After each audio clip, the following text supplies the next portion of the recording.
बोला बोला बोला। हई दिन रात बस थ्रेसर धरई बा तो कुल काम हो जाई। अरे थ्रेसर ना धरे ट्रैक्टरवा वाला भगा दे तो कहाँ से आई। और देखा पर कसवा भी लाइन लगैले है। रात भर सैया हमार बढ़े टेम्परेचर। अरे गर्मी होई। हाँ हमारे चिंता बहुत हो जाला।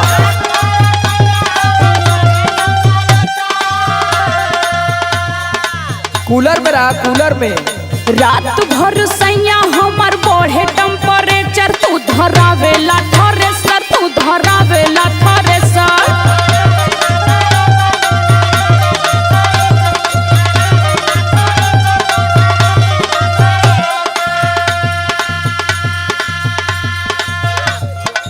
अरे 4 दिन का लहार बाहर है, कमा लेवे दे कुछ, नहीं तो भाई नवमी का मेला आ जाई तो लगू प्याज मत मुँह बनावे। तब तो है कुल चीज चाहे लगी, दुनिया भर का टिम्मा पलले ही। सुन सुनावा। कैसे छनी पूरी रोज रोटियां बेलाई।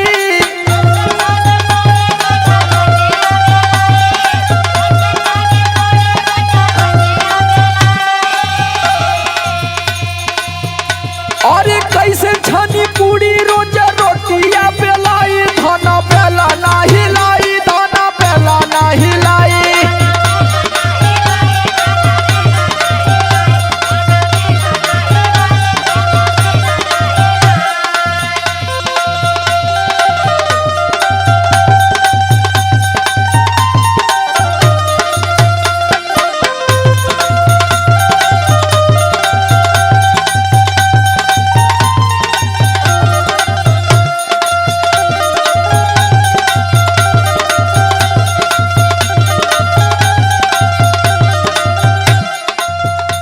अरे वो तो ठीक है बा, हमहू जाना तानी कि कमैबा ना तो का खायल जाई, लेकिन तनी घरों रहल जरूरी समझा।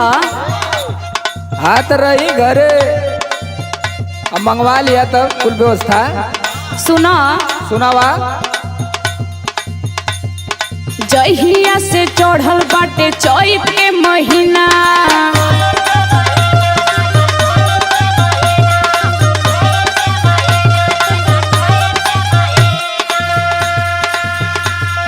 सुतेला ना घरवा बोलम एको दिना। तनी घरों रहे सीख। हाँ गरबा सूत के बुखारी हम। जहिया से चढ़ल बाटे चैत के महीना। सुतेला ना घरवा बोलम एको दिना। दाबी दाबी तकिया बिगोर जाला नेचर। अरे टीवी देखल कर पगली, टीवी। मोबाइल में टिकटॉक पर वीडियो बनावल कर टाइम पास हो जाई। देखा थी कुल मेहरारू बनावत थी। हमरे ना आवेला हो। यह खाली तोरे ना वाला। अरे संदीप राज उर्फ राज से सीख ले, वो तो टिकटॉक का स्टार है।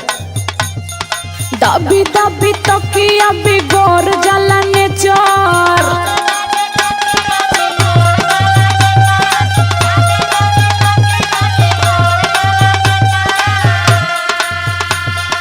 दाबी दाबी तकिया बिगोर जाला नेचर। तू धरावेला थ्रेसर, तू धरावेला थ्रेसर।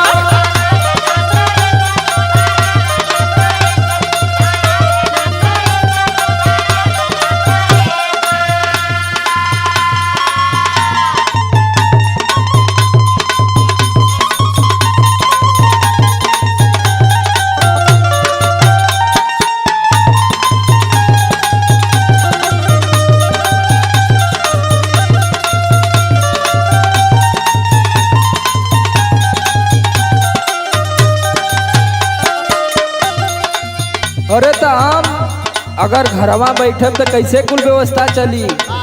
हाँ वो तो है ये बा। तू खुद समझदार है, तू के ई सब प्रेशर फ्रेशर ना लेवे के चाहिए। का करी हो तो यार चिंता ना होखे लगेला।